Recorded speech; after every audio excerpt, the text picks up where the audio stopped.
Outre-mer 360 et l'Odéadom présente Agriculture des Outre-mer. Rebonjour à toutes et à tous, nous sommes toujours du côté de la porte de Versailles, ici au pavillon 5.2, au stand de l'Odéadom, pour vous faire vivre le meilleur de ce salon international de l'agriculture. Nous continuons de partir à la découverte des Outre-mer et puis avec vous, Jacques Andrieux et Joël Sorès, nos hôtes finalement qui nous accueillent. Merci à vous encore une fois d'accueillir Outre-mer 360 au sein de ce stand qui fait vivre le meilleur des Outre-mer. Merci à vous d'être présent. Non, merci à vous, parce que vous êtes très présents à l'occasion de ce salon. On vous remercie parce que vous êtes au cœur de notre stand, au cœur de l'actualité sur ce salon Outre-mer. On a une très belle vitrine et voilà, je trouve que c'est une belle valorisation des Outre-mer français à cette occasion. Justement, on voit que depuis le début de ce salon, l'Odéadom à cœur met en avant ses producteurs, ses acteurs du monde agricole de tous les Outre-mer, beaucoup de conférences, beaucoup d'ateliers, beaucoup de jeux et puis beaucoup de monde aussi. Beaucoup de monde sur le salon qui visite, et ce salon pour nous est important. C'est l'occasion où on a tous nos partenaires qui sont là, qui sont en région parisienne, qui viennent, qui sont sur les stands ou qui sont chez nous, et c'est l'occasion d'accueillir, et dans des séquences de rencontres, de travail. Ce matin c'était avec la Commission européenne que la région Réunion s'est réunie, et aussi d'accueil. On a accueilli le Premier ministre, on va accueillir la ministre de l'Agriculture et de la Souveraineté Alimentaire cet après-midi. Voilà, nombreux ministres sont passés ici, des gens qui veulent venir, et où la partie Odéadom est un peu particulière. Nous, on ne vend pas ici, on explique les problématiques qu'il y a dans les Outre-mer. La souveraineté alimentaire, qu'est-ce que ça veut dire? Tout ce qu'on voit ici, tout ce qu'on ne voit pas ici, parce qu'il y a aussi l'action des producteurs sur le terrain qui sont là pour nourrir la population. Et puis c'était l'occasion de mettre un accent particulier aussi cette année sur Mayotte, qui a reconstruire après le cyclone Chido. Et aujourd'hui, avec beaucoup de sensibilité autour de ce qui se passe à la Réunion également.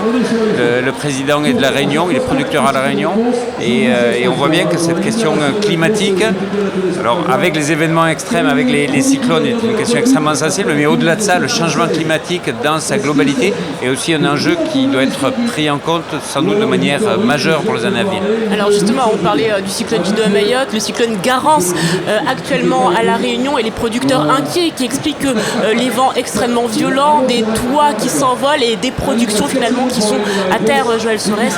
Effectivement, l'agriculture réunionnaise va mettre un certain temps pour revenir à des niveaux qu'elle avait.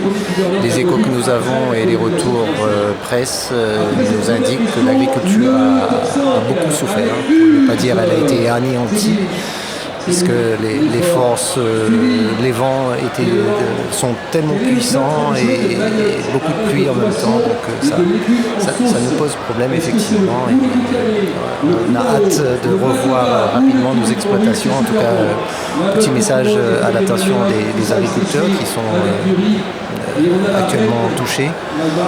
Il faudra remettre les bottes très rapidement dès que le temps nous permettra. Et je ne sais pas s'il faut dire construire ou reconstruire. Il y avait déjà le cyclone Bellal qui avait touché la Réunion, et les agriculteurs qui déjà peinaient à essayer de se remettre, et puis la Garance qui vient finalement quelques années plus tard finalement redétruire à nouveau. Est-ce qu'aujourd'hui, au niveau de ces intempéries, au niveau de ces catastrophes naturelles, on a nos politiques qui sont aux côtés des agriculteurs tels qu'on l'espère?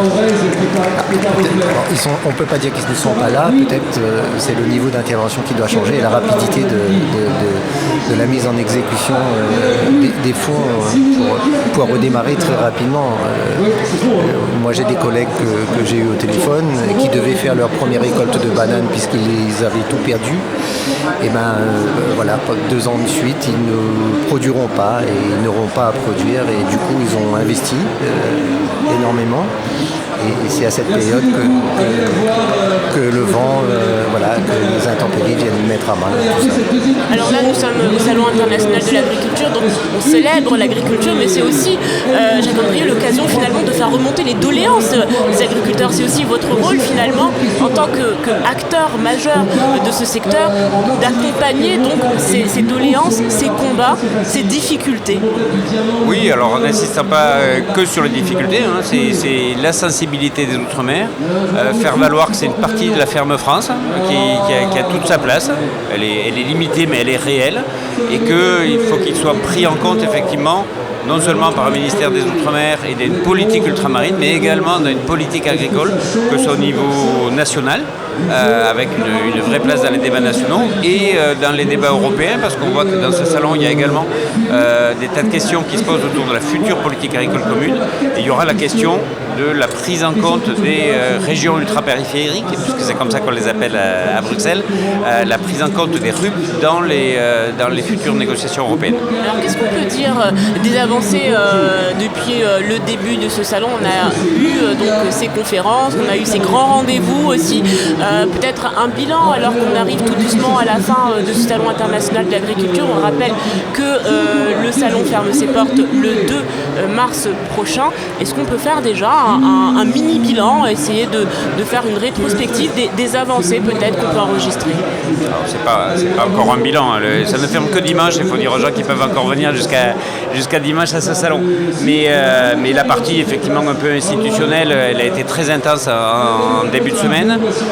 Il y a eu également la réception à l'Elysée où il y a eu un message fort du président de la République en faveur de la souveraineté alimentaire et dans les engagements qu'il a maintenus depuis 5 ans, le discours qu'il avait fait à Petite-Île à La Réunion. Et c'est un moment important. Difficile de le tirer à chaud comme ça, c'est aussi une séquence de sensibilisation, d'explication, de faire remonter les sujets en tant que tels, montrer surtout les spécificités des Outre-mer et de chaque Outre-mer.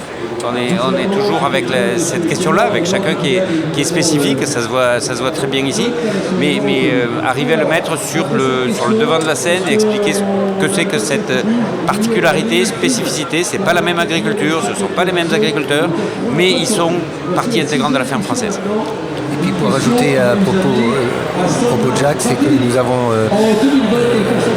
convenu de travailler sur le prochain comité interministériel des Outre-mer au sein du conseil d'administration de l'ODEADOM, mais plus particulièrement au sein des comités sectoriels. Et donc, d'ores et déjà, avec les collègues, on va mobiliser tout ce monde-là pour être force de proposition, parce que ça peut être une opportunité pour nous. Et ça sera le moment là d'évacuer un certain nombre de sujets effectivement.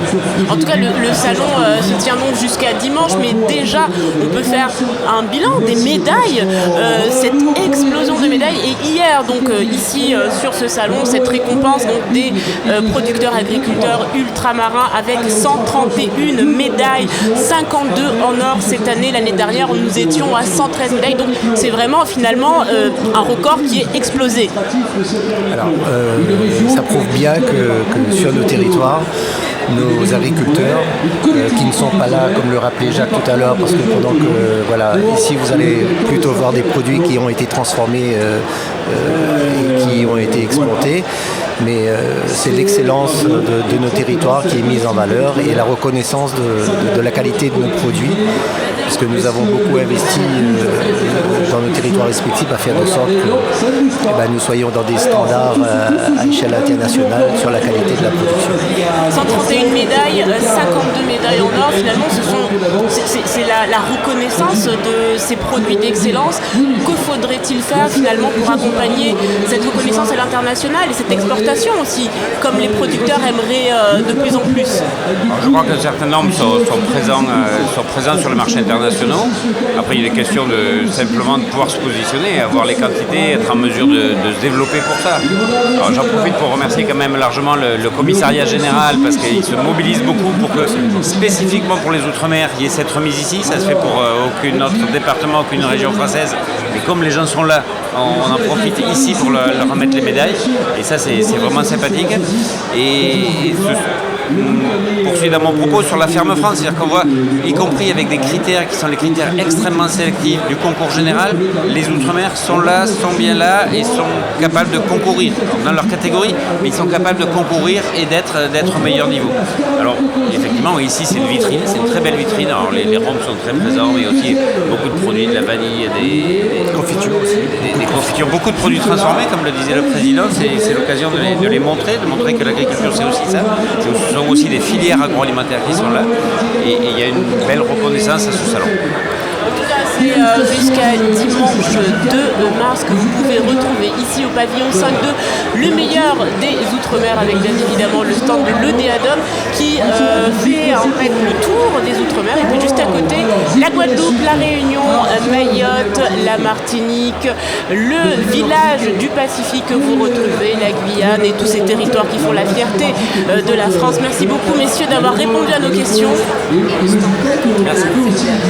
Et nous retrouvons l'année prochaine pour vous faire revivre le meilleur des Outre-mer. Le Salon international de l'agriculture pour nous s'arrête aujourd'hui, mais on le rappelle, vous avez encore jusqu'à dimanche pour découvrir le meilleur des Outre-mer. Très bon salon à tous et à très vite. Merci de mettre nos agricultures et nos territoires à l'honneur. Merci Outre-mer 360 qui est vraiment là avec nous à nos côtés, à côté de l'ensemble des filières agricoles ici. Et merci. On sera encore là l'année prochaine, on l'espère. Merci à vous. Merci. Merci pour votre écoute. À très bientôt pour un nouveau podcast Agriculture des Outre-mer.